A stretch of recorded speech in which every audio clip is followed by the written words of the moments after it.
World Health Organization Director General Dr. Tedros Ghebreyesus has lauded South Africa on this day, where we're seeing the launch of the first technology transfer hub here in Cape Town. It's the first for Africa. And joining me now from Afrigen CEO Dr. Tedros Ghebreyesus. Doctor, very briefly, what does the launch of this technology hub, the mRNA hub, mean for South Africa and indeed for low to middle income countries? What does it mean?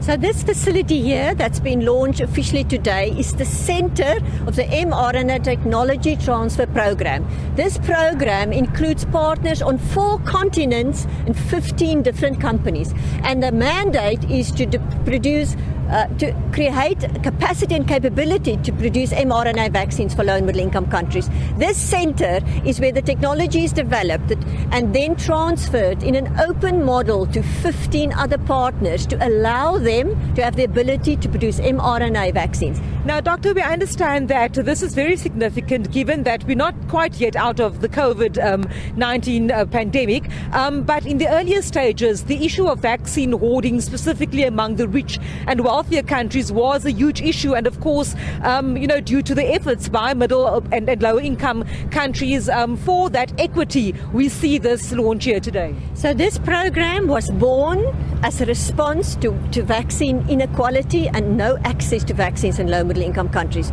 And this program wants to make sure that we not only have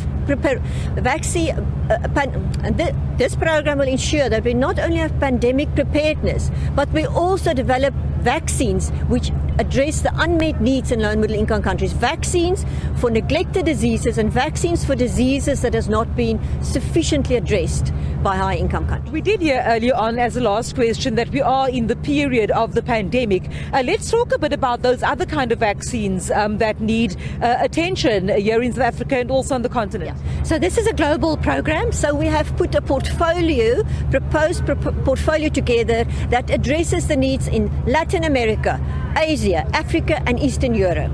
And some of the vaccine candidates we are reviewing now are HIV, TB, Rift Valley fever, yellow fever, pediatric vaccines, HPV, chikungunya, Lassa, Zika, those diseases potentially that can cause pandemics, but those diseases also that is more endemic to some of these regions. Dr. Petro, thank you very much for your time. Of course, speaking to us there, Dr. Petro Ghebreyesus, CEO of Afrigen, here at the launch of the mRNA technology transfer hub, and that of course taking place behind me, as I said earlier on, officials from various countries as well as the head of the World Health Organization currently on a tour of the facility after cutting the proverbial ribbon at this facility here in Montague Gardens in Cape Town.